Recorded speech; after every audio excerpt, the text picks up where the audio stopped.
Hello, my dear family, this is day 1049 of Russia's desperate invasion of Ukraine, and this one is big. 800,000 Russian terrorists eliminated or wounded in Ukraine since 2022. Notorious Serbian war criminal became good in Kursk. Russia sends Ukrainian children to military camps, and Russian Foreign Ministry came up with a ridiculous statement on Russophobia around the world. You're watching Only Facts with operator Starsky, and we will talk about all these updates right now. Let's start with Bratislav Živković, notorious Serbian Chetnik fighting against Ukraine since 2014. Chetniks are Serbian nationalists known for committing genocide against Bosnians and Croatian population in the years of the war in the former Yugoslavia. When the Russian hybrid invasion of Ukraine began in 2014, quite a few Serbian Chetniks came to Donbass to fight against Ukrainian people, and the reason for that was Russian so-called RDO, Russian voluntary units that helped Serbians commit genocide in Yugoslavia. Actually, notorious Igor Girkin claimed to be a participant of such unit. He would tell more about it, but Putin has put him in the jail for an attempt to run for presidency. In Russia, it's a big no-no. According to Romanian media DG24, Bratislav Živković became good in Kursk Oblast. Unfortunately, we don't have much details, but hopefully we will hear more about that. According to Ukrainian Center for National Resilience, the Russian occupational administrations received an order to send Ukrainian kids living on the occupied territories of Ukraine to the Russian military camp in Volgograd.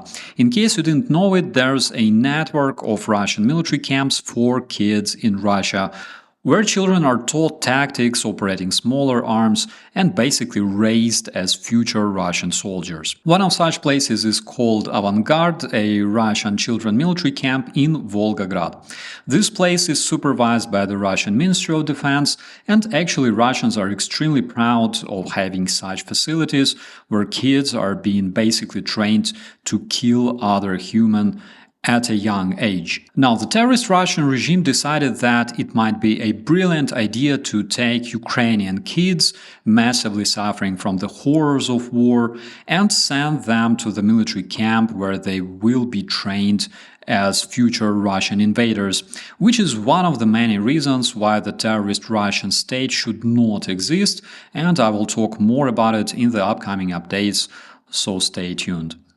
The General Staff of Ukraine reports that the losses among the Russian invaders crossed the psychological mark of 800,000 terrorists. I got some statistics here collected over 1,049 days of Terrorussia invasion, which again, just so you know, they didn't capture even a single major city as of today. They failed at the siege of Kyiv, Chernihiv, and couldn't hold Kherson. So, since 24th of February 2022, Russian terrorists have lost approximately 9,710 tanks, 20,189 armored vehicles, 21,710 artillery systems, 1,260 multiple launch rocket systems, 1,038 air defense systems. 3 of those were destroyed basically a couple of days ago. 369 airplanes, 331 helicopters, 28 ships, 1 submarine, 33,226 supply trucks and other automobiles, and 800,010 healthy Russian men, healthy as in combat-worthy. Ukrainians keep defending their freedom. If those Russians were alive, they would definitely kill more Ukrainians. And generally, it's not our fault that the Russians have invaded Ukraine. There's only one person primarily responsible for all the evil committed against Ukrainian and Russian population, and that is Putin. However, when captured Russians explain their involvement in the aggression against Ukraine, they often say things like, "We only wanted to earn money to provide for our families." Friends, This is not our fault that Russians have such a horrible quality of life, and it doesn't justify people who decided to murder human beings in a foreign country because they were poor. That's why, in my opinion, Russians also share responsibility with Putin, either for committing war crimes in Ukraine or for being slaughtered themselves in a meat assault, because this is the price you always pay in the end when you don't want to fight for your own freedom. And the Russian cringe, my friends, the Russian cringe. The other day, Russian Foreign Ministry prepared a report on Russophobia that included data collected in more than 40 countries, including Ukraine. In this report, the terrorist Russian regime is nagging about rising Russophobia, which started in 2022 after the terrorist federation has invaded Ukraine. How weird, isn't it? So, the Russians accused a number of countries which banned the occupational Russian symbols and generally condemned Russian invasion of Ukraine. What makes this report so cringy, in my personal opinion, is that Russians pretend to protect the rights of the Russian people abroad, while in their own country those rights are being violated on a daily basis. And it's not just about basic rights like a right to speak and openly express your opinion, because in Russia you can easily go to jail for that. Russians decided that they have enough credibility to teach other countries how to be successful and democratic, while the terrorist federation itself is being run by the same old fart for more than 20 years, and it doesn't look anything like a free, successful country. You know, even Tucker Carlson admiring Russian subways and supermarkets cannot change reality. Let's talk about it. As early as in 2022, Russia became the most sanctioned country in the world, easily taking over Iran, Syria, and North Korea. According to the research conducted by the New South Wales University, Russia is the top leading country in the world in frames of air pollution related to excavated resources. In 2021, Russia was ranked among the top 5 countries in frames of HIV, accounting for almost 4% of all newly diagnosed HIV patients worldwide. Among all countries of the world, Russia is 38th in frames of corruption, which grows every year. Ukraine is 40 positions away from Russia, and its transparency improves each year. And here I should talk a bit about the Russian statistics, because in late 2000s, when I worked in the World Bank, Russia was much more transparent in terms of providing data.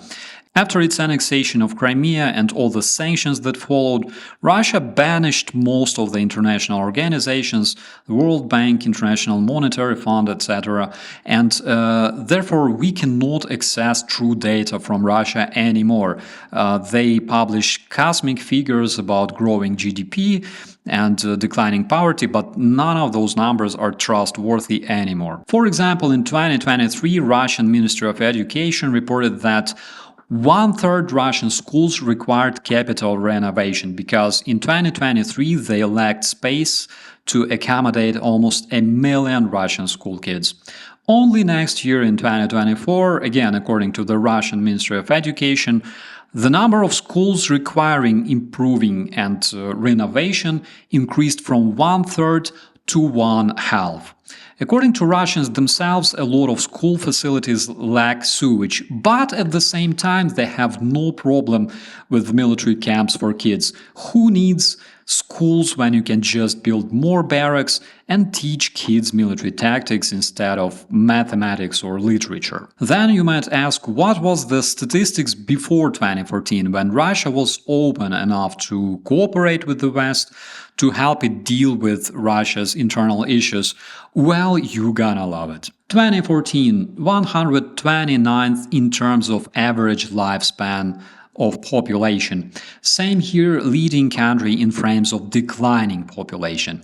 2013 leading country in the world in terms of abortions, according to the Russian media. 2012 first country of the world considering divorces and kids being born in the incomplete families, that is according to the UN. 2013 leading country of the world considering orphans and abandoned children, according to the official report, that is according to Russians themselves. 2013, according to the World Health Organization, second country of the world considering production of fake meds. 2012, Russia was first in the world in frames of oncology, according to Russian media.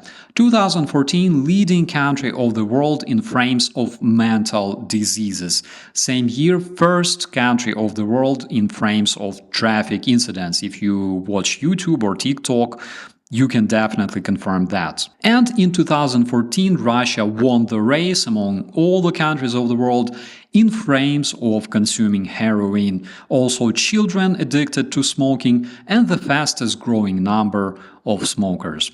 By the way, in 2013, Russia was in top 70 countries in frames of corruption. Now it's in top 40. And those people pay Americans to come to Russia and admire their infrastructure, admire their level of life, and also accuse the world of being Russophobic after starting the bloodiest war in Europe since 1945.